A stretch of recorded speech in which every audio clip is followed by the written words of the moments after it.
Yeah, I want to thank Dave, and I'm honored to be here and speak with you today. I want to thank Congressman King and Citizens United for organizing this.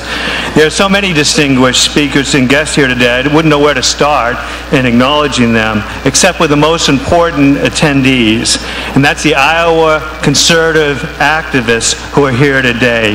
And it is to speak with you that I came from New Hampshire today. My message to you isn't as the former Speaker of the New Hampshire House. It's not as the President of the New Hampshire Republican House leader. It is because, just like you, that I'm an activist that I want to speak to you. See, in New Hampshire, we have 400 state representatives. They get paid $100 a year. And so our activists get elected to the state house.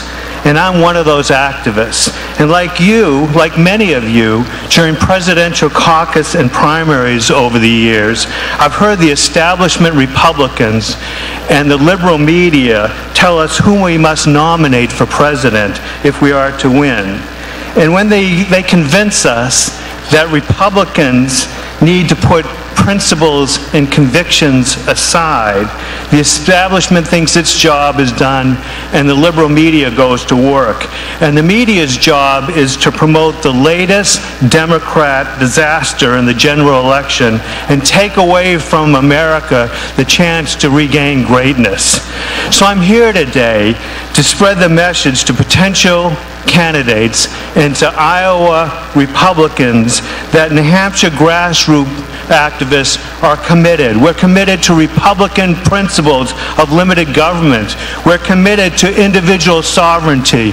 We're committed to the inalienable right of self-protection. We're committed to the right of every child, born and unborn, to life. And because we hold those convictions, we ask you to join us. Join us this time in ensuring that a conservative candidate goes on to the later primaries. We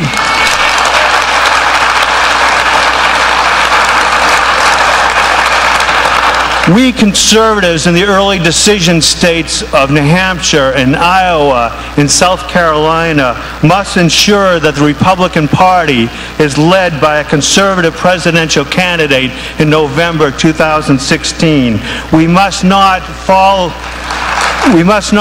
victim to the quadrennial head fake that starts off with establishment Republicans and the liberal media telling us to nominate a moderate so we can win, and ends up with a moderate losing because he cannot draw.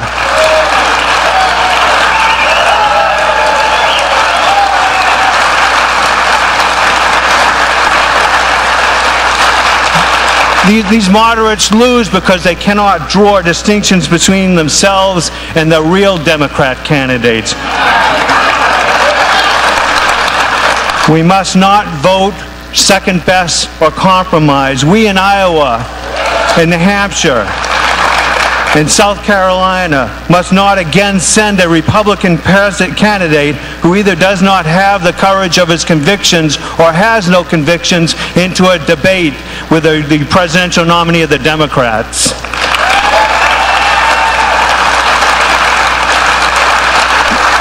Let us nominate a Republican with convictions, our convictions.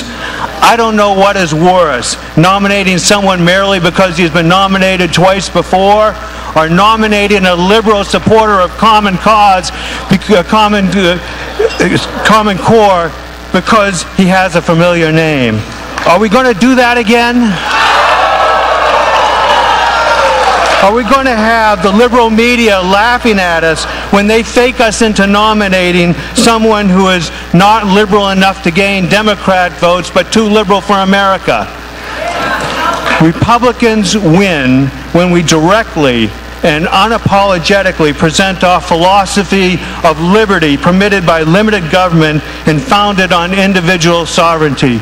We lose when we nominate rhinos. Iowa.